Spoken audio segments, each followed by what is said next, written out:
Voilà. C'est toujours les mêmes J'ai qui font. expliqué quelque chose. Et pour moi, les mêmes qui ont fait les programmes d'épandage agricole, qui nous ont vendu Les produits chimiques. les produits De toute chimiques façon, dans les c'est années pour tout. 60 Avant. ou avant les années 60, c'est toujours ceux qui arrivent. Donc quoi, un cartel j'ai envie de dire, Oui. d'entreprises sociétés genre comme chimiques. Monsanto, IG Farben, etc. Alors c'est voilà, exactement. Tout ça, ça a commencé à la fin du 19e siècle. Le premier Rockefeller s'est fait du blé en vendant un flacon de pétrole comme un produit cosmétique miracle. Il s'est fait son empire financier là-dessus. Je résume, c'est un peu rapide. Vous irez voir les vidéos du docteur Rath, R-A-T-H, oui, bien sûr, qui bien. explique ça très bien. Donc, les sociétés pétrochimiques se sont créées donc à la fin du 19e siècle, se sont fait un beurre d'enfer pendant la Première Guerre mondiale avec le gaz moutarde. Donc, ils avaient les couilles en or. Le gouvernement des États-Unis était ruiné, c'est l'histoire. Bref, donc à partir de la fin de la Première Guerre mondiale, le gouvernement des États-Unis est acheté par ses banques et ses sociétés pétrolières pétrochimiques. Et puis ça a gagné l'Europe. Et puis maintenant, la France, on a été certainement les résistants les plus tard, pratiquement. Maintenant, ça nous a tous gagnés aussi, on est gangrénés jusqu'à la moelle. C'est le règne de la chimie la chimie artificielle, la chimie de synthèse qui va à l'encontre de tout processus naturel de vie. Qui est la négation de la vie. On nous a fait croire qu'il fallait des produits chimiques pour nettoyer chez nous. On nous a fait oublier les véritables produits simples qui nettoient. Pour nous soigner des médicaments chimiques, on nous a fait oublier les véritables ressources naturelles qui soignent. On est quand même, quand on parle, c'est pour faire de la thune, c'est pour faire des millions. Ça, je pense qu'il faut inclure une notion qui est la notion de pouvoir. Parce que ces gens-là, on va dire, on va flouter, ces banquiers, ces gens font l'argent. C'est des gens qui se réunissent, c'est le Bilderberg, c'est tous les. D'accord, l'oligarchie. C'est tout, Mais- c'est tout l'oligarchie mais qui si en je- fait, Ouais. ce sont des clubs satanistes pour moi. Mais qui il se doit bien y rencontrent. avoir quand même un processus à un moment donné où, je sais pas, par exemple, ces avions, ils ont bien des plans de vol, ils ont bien comment ça se passe. Mais un bien avion, c'est mystérieux. obligatoire. Normalement, il y a un plan de vol. Bon, après, je veux bien, s'ils sont un peu clandestins, ils ont peut-être pas de plan de vol. Ils ont Mais- sûrement des plans de vol, mais c'est des plans de obligatoire, vol. sinon ils vont finir par se rentrer Ils ont dedans. bien sûr des plans de vol. Voilà. oui. Alors moi je reparle, on avait abordé, puis j'ai pas dit, oui, notre armée, ils sont un peu au courant, mais juste ceux qui ont Oui. besoin de l'être. En 2003, j'ai eu le témoignage d'un jeune qui sortait des parachutistes, et que je lui en parle, comme ça, les épandages, ça fait 1 an qu'on envoyait, je lui dis, et il me dit, ah ouais, c'est la guerre non conventionnelle. Donc pour ceux qui sont dans le secteur, ça s'appelle la guerre non conventionnelle, et on va faire ces missions d'épandage. J'ai une amie dont 2 membres de la famille, un mari et une femme, sont pilotes épandeurs. Mais ils le font, ils sont convaincus, parce que voilà, pourquoi ils le font les pilotes? Parce qu'on leur a fourré dans la crâne que c'est pour lutter contre le réchauffement climatique, donc Ah, ils font une bonne on y vient, action là, pour le la réchauffement. planète. Le réchauffement climatique. Ah oui, parce Voilà. que. Alors ça, Parce que, faut bien dire quand même, parce que de cheminement en cheminement, depuis que Internet et cette nouvelle opinion publique existent, et puis finalement, ces torrents de haine, comme il dit Laurent Ruquier, mais finalement, ça finit par percer. Et on sait qu'aujourd'hui, on est obligé d'en parler à haut niveau. Hein, on commence, on va dire, à avoir une caisse de résonance qui commence à arriver jusqu'au plus haut niveau. Et on a vu, effectivement, plusieurs sorties sur de très grands médias où on nous a expliqué qu'il existait donc ces fameux chemtrails et que tout ça n'était de la géo-ingénierie. Alors c'est un terme ça, barbare, hein, ça. mais voilà, la géo-ingénierie. Voilà ce que nous on sait. Hein.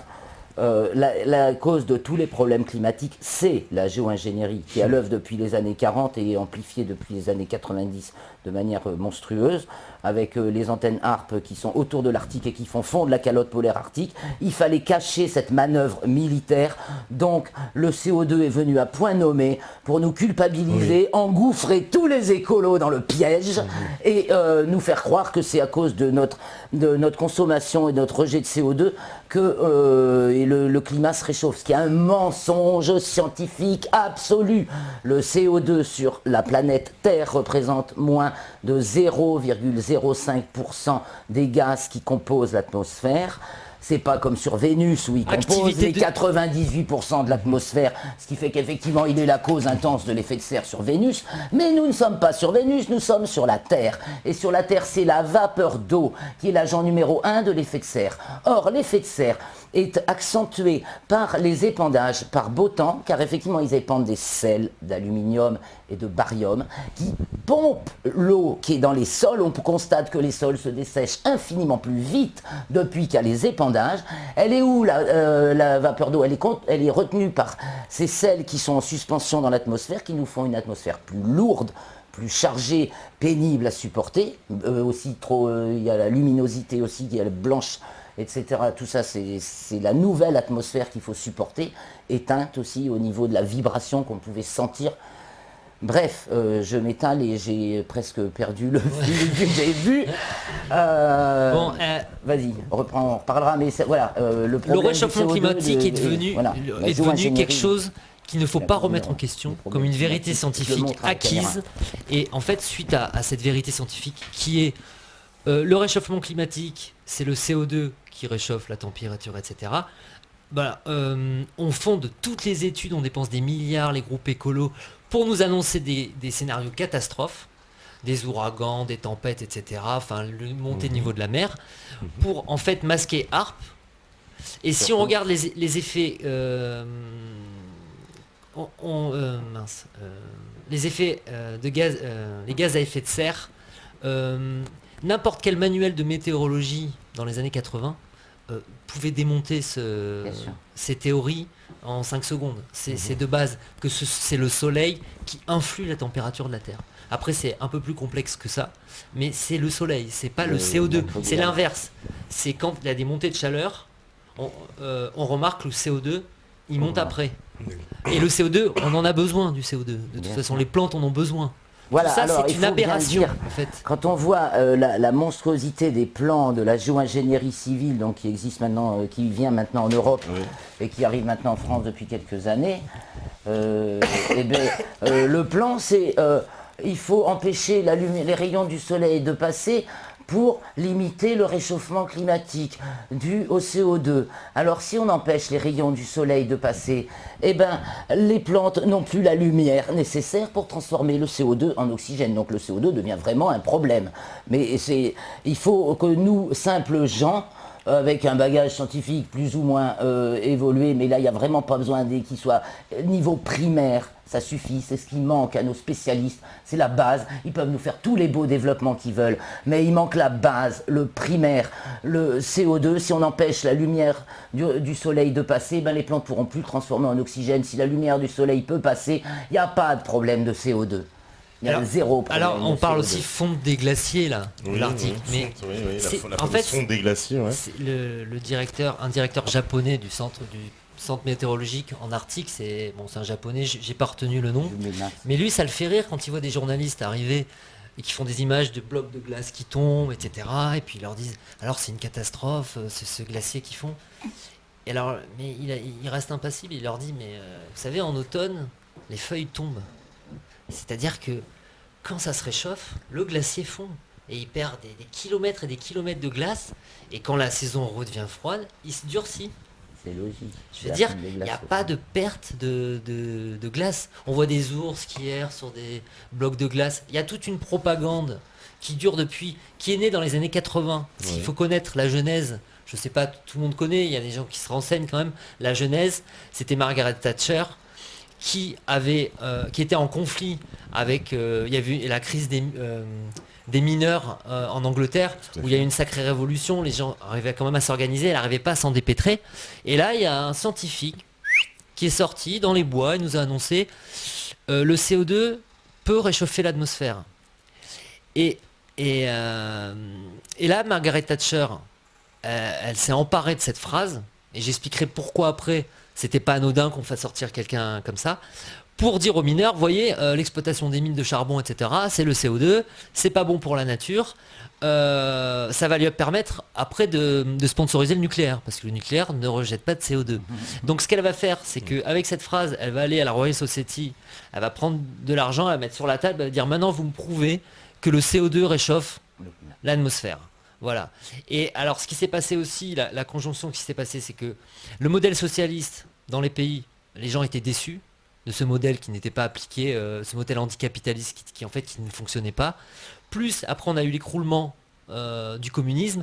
Donc les gens, pour être anticapitalistes, si le CO2 il est nocif, les industries sont nocives, on est anticapitaliste, on est écolo, on est écologiste. Et allons-y dans l'écologie. Et ils ont mis des milliards et des milliards dans l'écologie depuis, ça a été en crescendo, les États-Unis, l'Angleterre, la France, etc. Il y a des dizaines de milliers d'emplois qui dépendent de ce mensonge et des gens qui vivent de ça. Et pour le réchauffement climatique, les premiers à faire des analyses, les premiers chercheurs, alors, il y a plein d'Américains, il y a des gens de la NASA, il y a des gens d'universités, il y a plein de monde qui ont le premier rapport, quand ils ont fait le premier rapport du GIEC, Le fameux GIEC, les premiers rapporteurs du GIEC, bon, eux, ils ont démontré que tout ça, c'était pas crédible. Oui. Le rapport est sorti avec 50 paragraphes tronqués. Leur texte étant tronqué de manière à dire le contraire. On avait extrait tout la substance scientifique moelle de leurs propos et le texte disait le contraire de ce qu'ils avaient dit. Alors, Raconte la suite. et alors du coup, ces gens-là, qui sont quand même des tronches et des pompes dans leur matière, Ouais. bon, Des vrais scientifiques. des vrais scientifiques se sont retirés et ils ont vu que leur nom était toujours. Donc ils ont menacé, il y en a un dans Wall Street Journal, Ils ont menacé. ils ont menacé de faire un procès, de poursuivre en parce justice. qu'ils ont n'avaient pas voulu- donné leur accord. Voilà, ils ont enlevé les figuré noms, sur les ce machins. rapport, parce qu'apparemment, ils Bah ont oui, fait ce figurer- rapport n'était plus le leur Alors, et on avait complètement spolié leur travail. N'importe quel relevé météorologique, si on base des 100 dernières années, ce qui est drôle en plus, c'est que jusqu'en 1940, ça se réchauffe. Parce qu'il y a des variations climatiques. Des fois, ça se réchauffe sur des décennies, ça se refroidit. Enfin, c'est suivant l'activité du Soleil. On arrive à mettre en courbe les activités du Soleil, à le faire correspondre avec les températures. On fait des modèles pour le Soleil et on peut carrément les assimiler avec les modèles de température. D'accord. Donc ça colle très Bon, bien. ça c'est à mon rayon, Et j'ai donc, travaillé là-dessus Voilà, assez alors sérieusement. voilà, moi je suis pas J'ai même un présenté un scientifique, en fait, je suis un diaporama citoyen à comme Copenhague tout le monde, comme beaucoup d'internautes qui derrière se renseignent, regardent, essaient de prendre des sources, de vérifier. Enfin, on se retrouve avec une foule de connaissances qu'on prend à droite à gauche, les sources, faut les retenir, etc. Bon, on arrive à se faire son bon sens quand même. Mais ce qui est drôle, c'est qu'en début du siècle, ça se réchauffait. On n'avait pas une activité industrielle très importante. Elle a explosé après les années 40, après 40, avec les voitures, les machines à laver, les lave-linges. On a une explosion de l'industrie. Et là, ça s'est refroidi. Ouais. En fait, ça s'est refroidi à ce moment-là. Et je me Un souviens, petit dans les peu, années mais bon. 60, il y avait des émissions catastrophes. On arrive à une ère glaciaire, on va tous mourir de froid, ça se refroidit. Et on était dans cette propagande-là. Et du coup, justement, Bert Bolin, celui que Margaret Thatcher a repris, il est sorti dans les bois, on l'arrivait, et puis il a prononcé sa phrase, son petit discours scientifique sur ça. Voilà. Et donc depuis, on a repris en cœur donc cet argument alors du depuis- réchauffement climatique. Depuis, c'est devenu dangereux de contester le réchauffement climatique. Il y a un chercheur qui disait, c'est un peu contester l'Holocauste. D'accord. Non, mais il y a un type Mais qui oui. dit ça, un Ah, chercheur on en a ce américain. point-là, d'accord. Alors moi, ouais. bon, Genre, on ça me traite fait- de négationniste, quoi. voilà, C'est- ah ouais. négationniste du climat. Waouh. Ah mais ah oui bien sûr. Voilà. Être climato. Alors j'ai vraiment c'est un point délicat parce que on a une façon de le voir en France. Je vois que parmi nos amis des Skyward, il y en a qui ont un point de vue totalement différent. Mais il est vrai que pour moi l'étiquette climato-sceptique à notre époque est c'est la même chose que l'étoile jaune dans aux années 40. C'est-à-dire que l'excellent scientifique qui remet en cause ce mensonge fondamental est qualifié de climato-sceptique. Il ne croit pas à la nouvelle religion officielle. Et on a éliminé un Claude Allègre comme ça, qui est quand même un mec qui a fait un bon travail scientifique.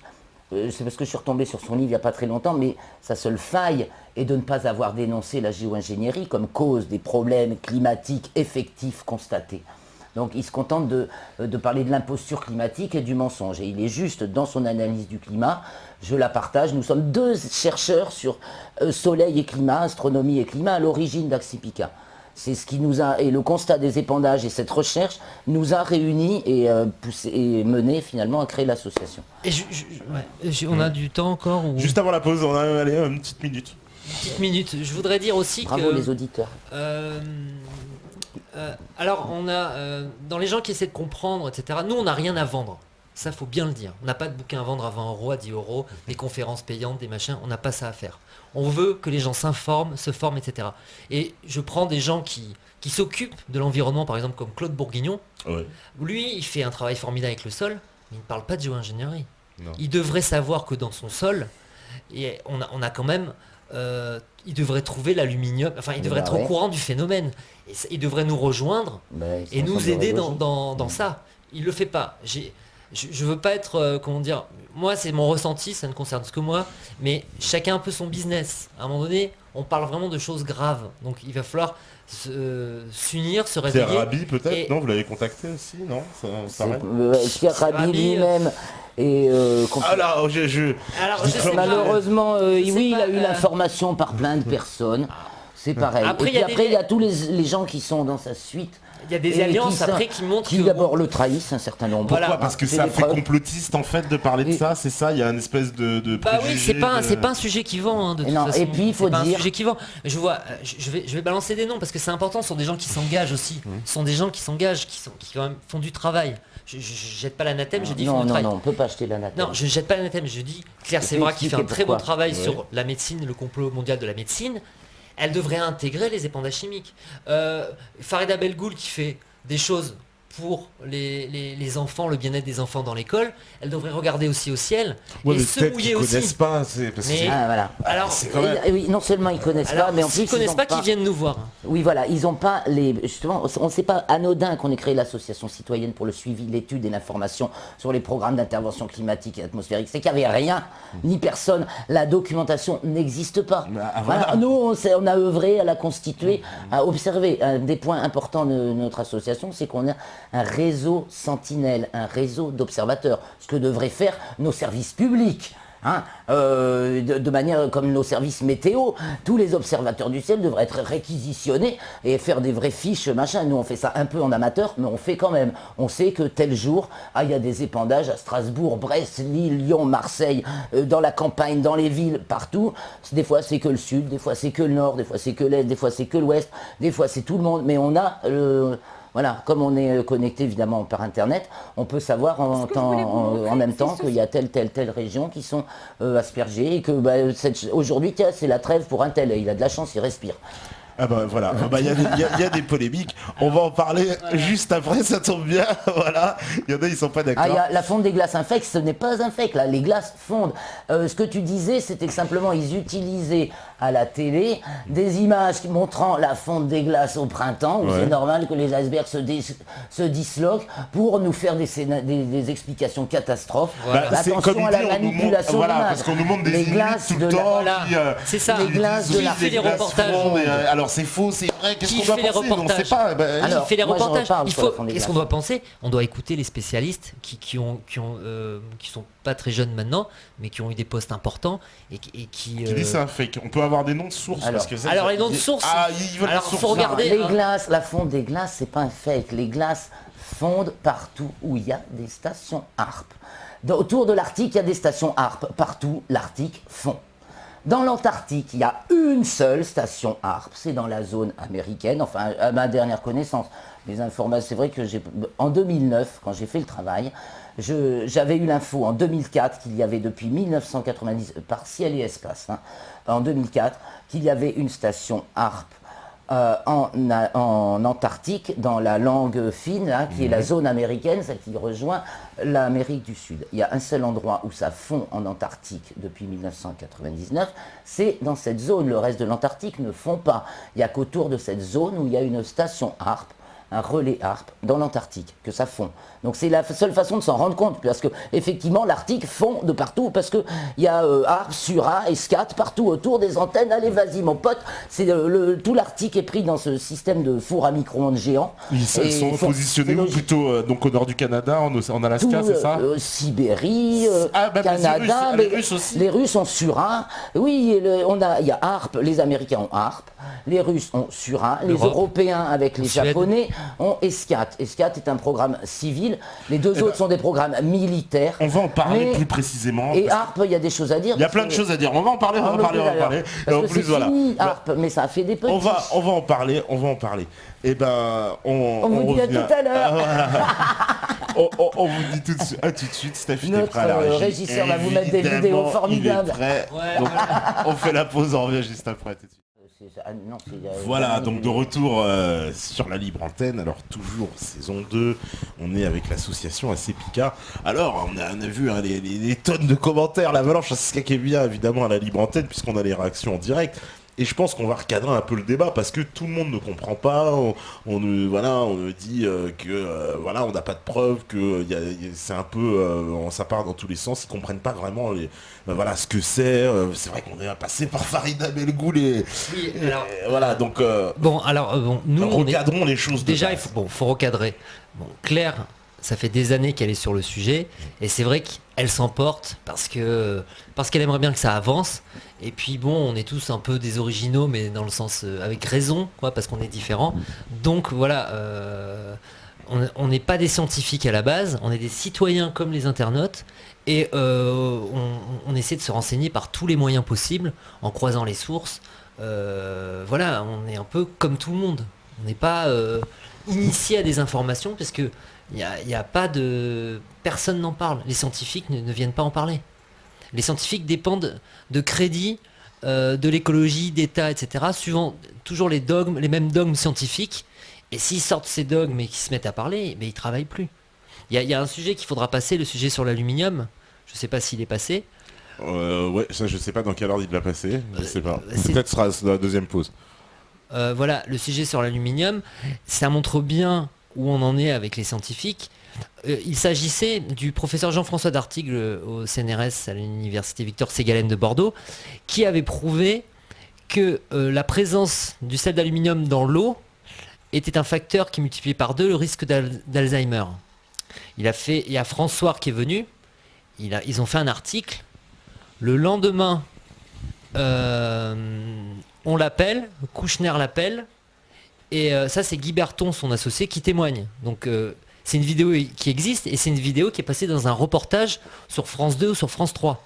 Mais c'est important de voir qu'une fois qu'il a été appelé à TF1 pour dire que finalement Alzheimer et les sels d'aluminium c'était une statistique qu'on ne pouvait pas vraiment prouver, le chercheur Guy Berton qui était avec lui, il témoigne, il dit pourquoi il a changé de cap. Parce que s'il ne faisait pas ça, il n'avait pas de crédit pour son équipe l'an prochain.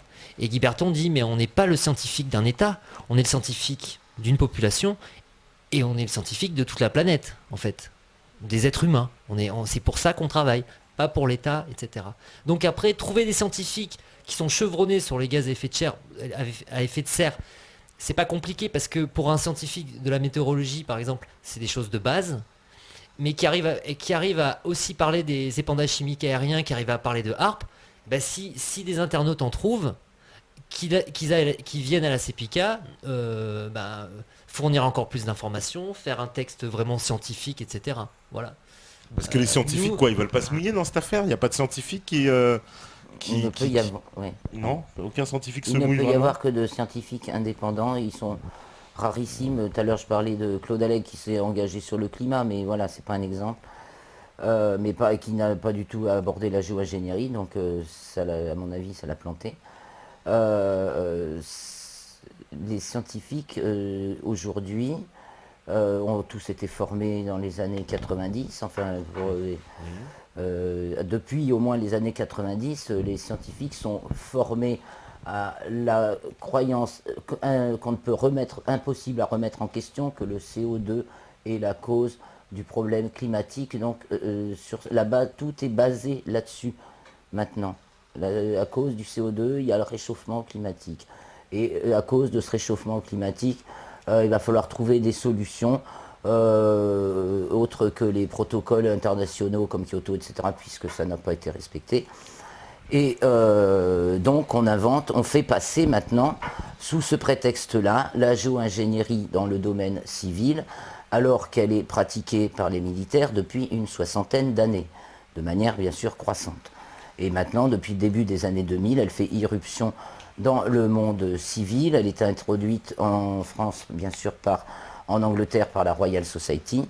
Et maintenant, j'ai dit en France, je voulais dire en Europe, donc par la Grande-Bretagne et la Royal Society. Et maintenant, en France, depuis 4 ans, il y a des scientifiques bien sortis du moule qui sont là pour essayer de faire passer la géo-ingénierie en toute naïveté, certainement. Mais c'est dramatique. Mais alors, c'est chemtrail, voilà, parce que vraiment, c'est vrai qu'il y a beaucoup de gens qui nous demandent de recentrer le débat. Donc, est-ce que vous avez de l'information sur comment ça s'organise vraiment? C'est-à-dire comment ce crime il est organisé? C'est quoi? Il y a forcément une complicité militaire, parce que des avions qui volent, je veux dire, à Dans nos statut couloirs humain, militaires, il y a dans nos soit- couloirs dans aériens des couloirs militaires. aériens militaires, donc forcément l'armée est au courant. L'armée peut pas laisser comme ça voler des avions partout sans être informée, c'est pas possible. Mais l'armée, c'est le bras, en fait. Voilà, c'est le bras C'est des le bras, décideurs. voilà. C'est pas la tête, c'est des avions C'est les- réquisitionnés, des pilotes. Après, il n'y a rien d'officiel. Donc on est sur des constatations. Mais alors c'est quoi? C'est un projet alors top secret d'un point de vue militaire, parce qu'il s'il n'y a pas de document qui apparaît, il y a bien un moment donné, il y a quelque chose qui doit transpirer. Si ça transpire pas, c'est top secret. C'est-à-dire que tout le ça document, il n'y a rien, quoi. Ça transpire un peu, je vous parlais tout à l'heure d'un Oui, voilà, d'un contrôleur aérien. un contrôleur aérien militaire qui là parfois trouve même lui-même des avions qui ne sont pas dans son plan de vol, de certains pilotes de nos connaissances qui sont donc pilotes de l'armée de l'air qui épandent en étant bien convaincus d'œuvrer contre le réchauffement climatique, donc ils pensent faire quand même une bonne action. Voilà ce qu'on a comme petites infos qui remontent, reprécisent la question. À chaque fois, remet la question au centre pour qu'on soit bien. Sur ce On dérive sujet, pas. on va pas sortir des papiers de la République française, des papiers officiels de l'OTAN. Il y a eu des témoignages, non mais c'est ça, à part officiel, je veux dire, des quelqu'un. Alors, il y a déjà Kristen Meghan aux États-Unis, cette jeune femme qui a fait 9 ans d'engagement dans l'armée et qui travaillait dans la sécurité du personnel chargé de la manipulation des produits chimiques. Quand elle a réalisé que ces produits chimiques qui manipulaient étaient des produits qu'on nous épandait ensuite par avion depuis le ciel, elle a continué à poursuivre son enquête et elle témoigne depuis 2 ans ou 3 ans. Kristen Meghan, une jeune femme américaine d'une 30aine d'années maintenant, donc qui a travaillé pendant 9 ans au service, enfin au sein de l'armée américaine comme voilà, ingénieur. les langues commencent à se délier. Oui, Voilà. vous avez bien dû les voir, les Oui, vidéos oui. de Kristen Meghan. Au sujet voilà, des Alors, il y a eu- produits, comment ils sont traités à la base, et comment il y a ce paradoxe, donc, puisqu'il y a des gens spécialisés dans la sécurité du personnel qui manipulent les produits chimiques, et qu'ensuite ces produits chimiques sont envoyés sur toute la population, et bien entendu ceux qui les ont manipulés aussi au départ. Alors, justement, j'ai une question, c'est qu'il y a deux documentaires très très connus qui tournent sur Internet, c'est Why Are They Spring in the World et What Are They Spring in the World. Alors, vous, qu'est-ce que vous en pensez? Ce sont des documentaires fiables, voilà. Ah oui, alors. Alors. Ah bah oui, Michael Alors parlons-en Murphy, un peu, parce on que le comme ça les connaît gens pourront aussi aller personnellement. les... Alors, parlons-en un peu de ces deux Michael Murphy était documentaires. présent à Gand, Michael Murphy était présent à Bruxelles, c'est un pote des États-Unis, il fait son boulot de cinéaste, c'est un très excellent boulot de cinéaste, d'enquêteur. Ce sont les gens qui travaillent sérieusement sur la question aux États-Unis. Avec Rosalind Peterson, il y avait le docteur Ilyasandra Pellingheri, qui elle aussi est décédée l'année dernière, qui une semaine avant sa mort donnait encore une conférence, qui a fait des rapports sur les dangers pour la santé des épandages aériens. Je vous présente les deux, on les a, une de nos adhérentes les a intégralement transcrits en français, le texte des 2 films, non seulement les paroles, mais aussi tout ce qui est dit, expliqué, tout est retranscrit en français. Vous pouvez lire le film si vous préférez que le regarder. De ces 2 films, et c'est vraiment des documentaires américains, certes, le contexte est américain, mais enfin on apprend, et c'est confirmé par plein d'autres sources, que les forêts primaires qu'ils ont aux États-Unis meurent toutes d'un seul coup, une année, ça y est, la forêt est morte. Il y a des taux alarmants, très alarmants d'aluminium dans le sol, ça transforme le pH des sols, donc les forêts, les arbres qui étaient là depuis des millénaires, plouf. Alors tout à l'heure, il y a quelqu'un aussi qui m'avait fait part de quelque chose, c'est quelque chose qu'on entend beaucoup. Voilà, il disait, est-ce que ces épandages ne pourraient pas être utilisés par un ou plusieurs produits que les compagnies aériennes pourraient utiliser pour diluer le carburant et ainsi économiser beaucoup d'argent sur leur premier poste de dépense. Après on me dit, il dit ça casse un peu le mythe du complot, mais ça justifierait qu'ils ne communiquent pas trop sur le sujet. Peut-être que ces produits sont nocifs pour l'environnement.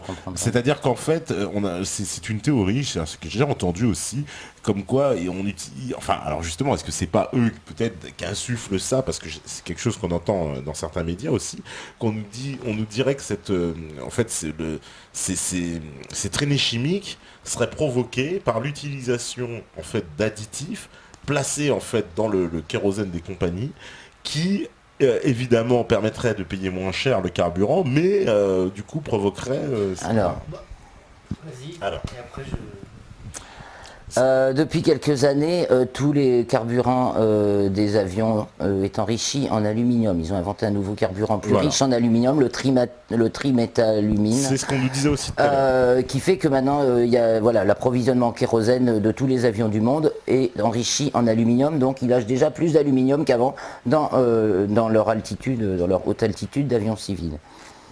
Donc effectivement, toutes les particules servent de noyau de condensation, donc ça augmente la condensation. Donc on va parler du rapport Cage-Orange, puisque c'est le seul rapport qui fait un état complet de la circulation aérienne, contrairement à tous les rapports officiels qui ne considèrent que la circulation civile, alors qu'on constate une intense circulation dans les couloirs militaires, il n'en est jamais question officiellement. Donc le rapport Cage-Orange, lui, fait l'inventaire de toute la circulation aérienne, de tous les types de carburants, de toutes les possibilités de faire de la condensation, et une fois que tout ça a été passé en revue, il reste qu'il est impossible à un bon nombre d'avions de faire de la condensation dans ces conditions. C'est donc qu'il y a des produits ajoutés, soit des bidons de produits délibérément pulvérisés. Ça, c'est surtout pour les avions qui volent dans les couloirs militaires en dessous, donc des avions civils, ce qu'on voit, soit des produits ajoutés au carburant en ce qui concerne les avions civils. Alors, si je me trompe pas, dans le Mais, dossier il y a Cage-Orange, plus que ça. il y a des experts des experts Ce sont de les l'intérieur. experts d'aéronautique Ouais. et des experts aéronautiques belges et hollandais en fait qui ont fait ce travail sous la direction du professeur Cohen Vermoren qui est de l'université de Delft aux Pays-Bas. Et donc, on peut dire aux internautes, télécharger le dossier Cage-Orange. Cage-Orange en PDF. Cage-Orange. Sur est notre trouvable. site, traduit en français, 70 pages. D'accord.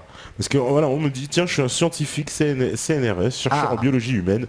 Je ne peux pas en dire plus, mais je peux vous assurer qu'effectivement le milieu est très conservateur. Ouais. En gros, c'est un peu comme les journalistes, un scientifique, c'est soit un chômeur. Soit t'es machin, Voilà. soit t'es Ouais. un chômeur. Ouais, voilà. Voilà. C'est rejoint Donc, ce qu'on disait. un peu Voilà, tout à donc l'heure. les scientifiques sont vraiment très tenus, quoi. Eh ben, si Oui. on est là, c'est qu'ils sont tenus, parce que nous, on n'est pas scientifiques. On n'est pas scientifique officiel, on est libre. Moi, je me considère, je suis chercheur indépendant et je suis scientifique libre. Voilà, mais Bah. je recherche déjà à la base sur un domaine qui est tabou dans notre société, à savoir nos liens physiologiques avec notre environnement géocéleste. Alors, Faut surtout pas on a un témoignage en direct, j'ai envie de dire, il y a Cactus qui dit, lui, qu'il a vu des fils blancs tomber devant ses yeux alors qu'il était dans son jardin, il les a ramassés et il a pu constater en les chauffant qu'ils se rétractaient mais ne brûlaient pas.